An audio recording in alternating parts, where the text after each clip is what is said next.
de medidas ya de por sí nos da un paso hacia adelante, ¿no? Como para poder hablar también de siguientes cambios normativos, entendiendo que hubo un retroceso en el 2018 y ahora estamos avanzando hacia poder mejorar la propuesta. ¿Qué tal? Sí, buenas noches. Bien, buenas noches. En principio vamos un poquito, después vamos por la parte sociológica, pero quería ir un poquito por la parte legal, si podemos discutirlo.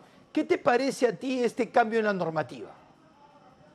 Mira, es sumamente importante que en nuestro país hablemos, ¿no? De cómo estos procesos en los cuales niñas, adolescentes son lamentablemente forzadas, ¿no? Como precisamente lo menciona la norma, son forzadas a tener matrimonios, ¿no? Uniones tempranas en este caso.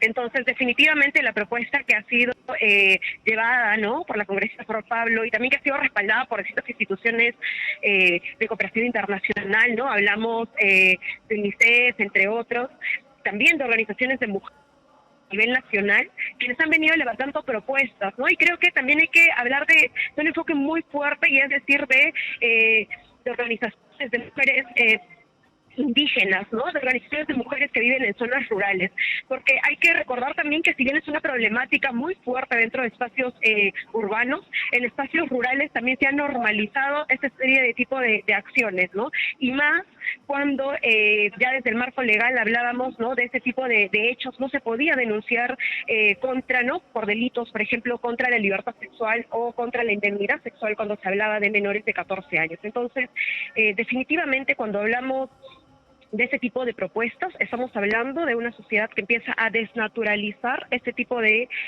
situaciones que lamentablemente terminan también afectando a poblaciones que se encuentran en mayores condiciones de vulnerabilidad, y en este caso hablamos específicamente de este grupo poblacional, ¿no? De niñas, niños, adolescentes. Y hay que tener clara también la cifra que tiene nuestro país, y es que desde el 2017 al 2022, según reporta UNICEF, se han registrado más de 74.400 casos de violencia sexual. Entonces creo que la situación es bastante alarmante y preocupante, y este tipo de medidas ya de por sí nos da un paso hacia adelante, ¿no? Como para poder hablar también de siguientes cambios normativos, entendiendo que hubo un retroceso en el 2018 y ahora estamos avanzando hacia poder mejorar la propuesta, ¿no? Ahora, Caterín, digamos, esta práctica de casarse con un menor, con una menor que era en mayoría obviamente con mujeres, para poder evadir un poco la responsabilidad, era una práctica que además, una práctica permitida por la propia ley.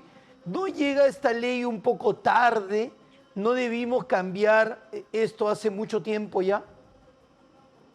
Mira, lamentablemente esa respuesta tardía es un reflejo claro de la cultura en la cual nos desarrollamos, ¿no? Esta cultura de la que se menciona, de una cultura de la violencia sexual, porque al haber naturalizado durante tantos años ese tipo de episodios y recién colocar en la agenda pública esa problemática de alguna forma con una serie de sanciones y de mecanismos legales, nos da de por sí una visibilidad de en qué tipo de sociedad nos encontramos, y sobre todo a las niñas y adolescentes, ¿no? Cuán permisibles somos a este tipo de situaciones. Y hay que recordar nada más que, por ejemplo, las mayores víctimas de violencia sexual, o por lo menos que registran los centros de emergencia mujer, es de cada 10 casos, 6 de ellos son dirigidos precisamente a este grupo poblacional. Entonces creo que la realidad, ¿no? Nos refleja, revisando las cifras nada más, y la realidad misma nos refleja esta gran problemática. Y obviamente, cuando hablamos de, en este caso, de representantes estatales como tomadores y tomadoras de decisión en el caso del Parlamento, ¿no? Nos están reflejando también esta clara muestra de cómo ha habido una desidia durante décadas como para poder tomar acciones específicas, ¿no? Porque hay que recordar que son personas, las que llegan a la representación, son personas que de alguna forma han sido elegidas con voto popular. Entonces, están llevando ese mismo reflejo de la sociedad, de esa cultura de la violación en las cuales convivimos. Y creo que ahí ha sido muy claro también en los parlamentarios también, cuando han dado ese tipo de, ¿no? Un parlamentario en el que dio ese tipo de comentarios, no quisiera mencionar su nombre, pero quien dio ese tipo de comentarios respecto hacia cómo las niñas o adolescentes, ¿no? Que probablemente sean sometidas a este tipo de situaciones de uniones tempranas, les ayudaría, entre comillas, esto a mejorar, ¿no? Una madurez y todo. Entonces, Su ese tipo de condición. comentarios terrible, ese tipo de comentarios que deberíamos de rechazar totalmente, contundentemente desde la sociedad, nos dan un claro reflejo de cómo convivimos en estos propios espacios, cómo dentro de los grupos familiares también hay una desidia por parte de la protección a las mismas niñas, niños, adolescentes. Entonces, claro, se tomó la ausencia de esta norma como una forma de garantizar impunidad hacia los agresores, ¿no? En este caso. Entonces, creo que esperemos en realidad que ese tipo de candado legal de alguna forma pueda ser también un punto de partida para abordar aún más esta problemática y sobre todo para no permitir lamentablemente, como sabemos, embarazos forzados, ¿no? O niñas, adolescentes siendo forzadas a vivir maternidades que lamentablemente luego truncan proyectos de vida o las perpetúan a mayores condiciones de pobreza y de vulnerabilidad, ¿no?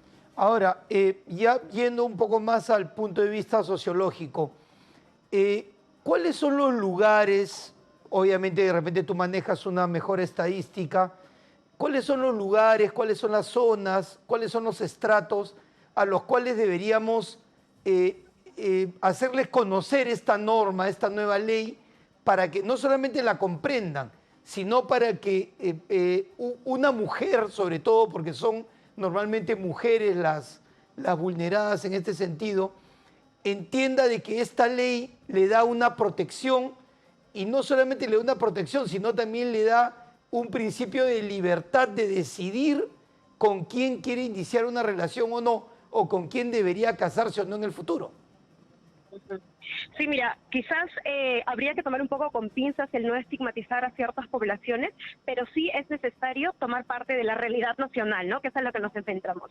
Y creo que si bien reconocemos de que se han naturalizado este tipo de matrimonios forzados, por ejemplo, ¿no? En comunidades, ¿no? En comunidades indígenas, en comunidades campesinas, en zonas rurales, ¿no? Y por eso hay una agenda muy fuerte de mujeres, precisamente de distintas organizaciones, ¿no? Lideradas por mujeres de ONAMIAP, de Chirapac, Centro de Culturas Indígenas, ¿no? Y así podríamos hablar de una serie de organizaciones que lideran precisamente demandas en marco de autonomía reproductiva, ¿no? O derechos desde los territorios, en los cuales han demandado también de que se coloque este tema en la agenda pública para poder proteger a las niñas adolescentes. Entonces creo que no solamente hay que tomar esos grupos poblacionales, sino también hay que ver cómo, por ejemplo, desde sectores más urbanos, cuales se sigue repitiendo también ese tipo de patrones, ¿no?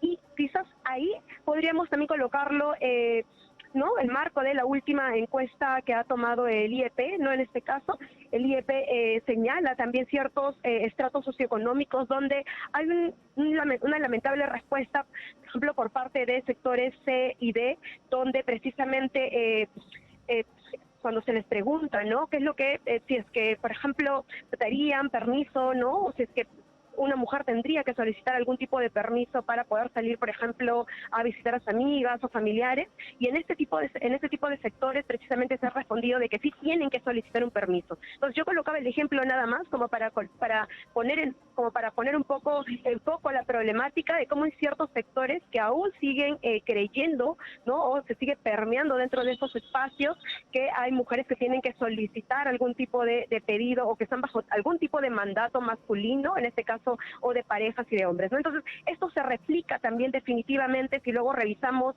la encuesta nacional de relaciones sociales y también el último ENDES, ¿no? Entonces, creo que podríamos ver también cómo ciertos sectores, por ejemplo, hay mayores tasas de embarazos, ¿no? En el marco de reducción de la edad, ¿no? Entonces creo que toda esta revisión nos podría dar también para poder decir, hay que transversalizar, creo que hay que colocar en foco también que hay que transversalizar la agenda del enfoque de género dentro de sectores educativos, ¿no? Es necesario transversalizarla también dentro de los espacios comunitarios. No solamente hablamos de políticas nacionales que puedan atender con lineamientos estratégicos, como la que tenemos la Política Nacional de Igualdad de Género, donde se pueda también hacer énfasis en los casos de violencia sexual y en este marco de esta nueva normativa respecto a la prohibición de matrimonios forzados, sino también hay que hablar de cuál es la responsabilidad que tienen, por ejemplo, los gobiernos regionales y los gobiernos locales, ¿no? Y los gobiernos regionales, debido a que las direcciones regionales de salud, por ejemplo, ¿no? Tienen que aplicar, en este caso, cuando hablamos de kits de emergencia, ¿no? Cuando hablamos de, por ejemplo, de violencia sexual o de casos para no permitir embarazos forzados, ¿no? Lo coloco solamente en ejemplo para hablar en marco marco más grande del cual vivimos, ¿no? De casos de violencia sexual, Claro. y en lo que último deseamos es que no solamente hablemos de estos matrimonios, sino cuáles son los productos después de ello, ¿no? Estamos Claro. hablando de trabajo forzado, de niñas, adolescentes que tienen que trabajar, hacer labores domésticas dentro de un espacio, sino que también son perpetuadas a ser madres, ¿no? Una y otra vez, y esto es permisible por la comunidad. Entonces, hay que transversalizarlo desde todos los sectores y de todos los niveles de gobierno que se puedan dar. Y creo que en ese espacio, por ejemplo, el hablar también desde este medio es sumamente importante para que la ciudadanía pueda conocer y pueda saber que este tipo de acciones no deben de ser normalizadas. Las niñas, las adolescentes tienen que vivir en su plenitud, tienen que ejercer su desarrollo de libertad personal, ¿no? Y en ello tenemos que contribuir, creo que toda la comunidad, así como hablamos del sector estatal en su conjunto, ¿no? Ahora, es importante lo que tú mencionas de los gobiernos locales, porque es en las municipalidades donde la gente se acerca justamente para casarse, ¿no? Para iniciar todo el procedimiento del matrimonio. Entonces, las áreas de registro civil de las municipalidades no solamente deben tener clara esta norma, sino que deben ser difusores de la misma. ¿Te parece? Tal cual, tal cual. ¿Y por qué? Y también hay que recordar que dentro de los municipios están también las demunas, y también hay una articulación entre las demunas y las unidades de protección especial. Entonces creo que no solamente al tener indicio de este tipo de situaciones, no en este caso cuando se habla de no de un acercamiento, creo que ya no va, esperamos que después de esa normativa no haya más bien una permisibilidad de paso por parte de los matrimonios, por parte, perdón, de los municipios para respecto a este tipo de uniones, sino que también hay que recordar esos dos espacios que te mencionaba, que son como las demunas, en su conexión también con las unidades de protección especial. ¿Para qué? Para detectar algún tipo de riesgo, para detectar algún tipo de violencia. Entonces, esto claramente articula, por ejemplo, con en ese sector, con el Ministerio de la Mujer, para poder dar este tipo de respuestas, ¿no? Ahora, por supuesto que cualquier funcionario de un área municipal o de un área del Estado que haga caso omiso a la norma o que le busque algún rango elástico, va a poder ser sancionado naturalmente, ¿no? Efectivamente, igual que cada funcionario que no cumpla el marco de la ley penal o la misma normativa tiene que ser sancionado por omisión de función. Entonces, creo que eso es transversal a cualquier tipo de acción, así como, por ejemplo, cuando hablamos de la ley de violencias en el marco de la ley 3036-4, y cuando no se reciben este tipo de denuncias, o cuando, por ejemplo, hay actores, en este caso desde el sector estatal, que no dan tampoco, o que desconocen, o que dicen desconocer en la normativa. No creo que cuando, por ejemplo, ¿no? Cuando se habla de una función estatal, estamos hablando de una responsabilidad muy grande, y esperemos que las personas que se encuentran en este tipo de cargos y espacios puedan dar la altura para poder generar marcos de protección para las infancias y adolescencias, ¿no? Ahora, paralela a esta normativa, ¿qué otras normativas se están trabajando desde el Congreso para poder fortalecer estas libertades en general en los menores, estas libertades en general en las mujeres, para que puedan ejercer pues digamos, su ciudadanía, que puedan ejercer su libertad como personas? Mira, hay un proyecto de ley que viene siendo agendado y archivado, yo sea de paso, desde el periodo de 2016 en adelante, y es más, anterior a la legislatura del 2016 fue archivado ya, y estamos hablando de los proyectos de ley que despenalizan el aborto en casos de violación sexual. Y hay que hacer mención precisamente en este marco. ¿Por qué? Porque estamos hablando de niñas y adolescentes, ¿no? Porque el proyecto se enfoca precisamente, habla sobre 3 causales, pero se enfoca precisamente en este grupo poblacional, ya que en ellas recae lamentablemente la mayor tasa, ¿no? Las mayores cifras. Se mencionaba, son de cada 10 casos, 6 de ellos están dirigidos a este grupo poblacional. Entonces creo que es bastante grave hablar de sociedades que permiten que niñas estén criando niños, ¿no? En este caso, o que de alguna forma estén impidiendo su proyecto de vida hacia ellas. Entonces es importante que este proyecto de ley pueda ser debatido, ¿no?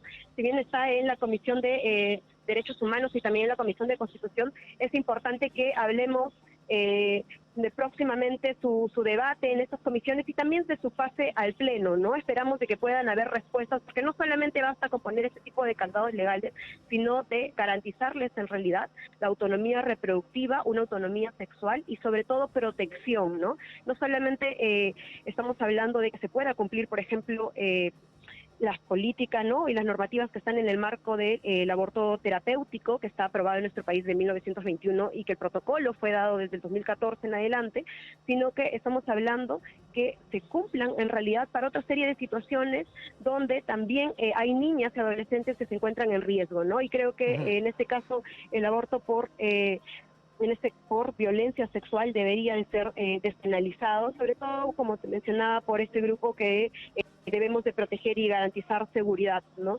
Creo que es ahí donde deberíamos de colocar un compromiso mucho más grande desde toda la ciudadanía y desde los actores estatales en específico, que son quienes tienen que aprobar la normativa y son quienes tienen que hacer que se cumpla también y sea efectiva, ¿no? Porque también tenemos una serie de normativas, vamos avanzando de alguna forma en pasos regulares, pero luego de ellos es que no son aterrizados a que finalmente, por ejemplo, en el caso del aborto terapéutico, los doctores y doctoras puedan cumplirlo, ¿no? Y se puedan dar los procedimientos específicos. Entonces creo que estamos hablando nuevamente sobre un vacío de desprotección y solamente una acumulación de normas finalmente. Bien, Caterín, muchas gracias por acompañarnos en el programa y te invitamos para una nueva oportunidad. Gracias. Listo, buenas noches a ustedes y gracias por colocar la problemática.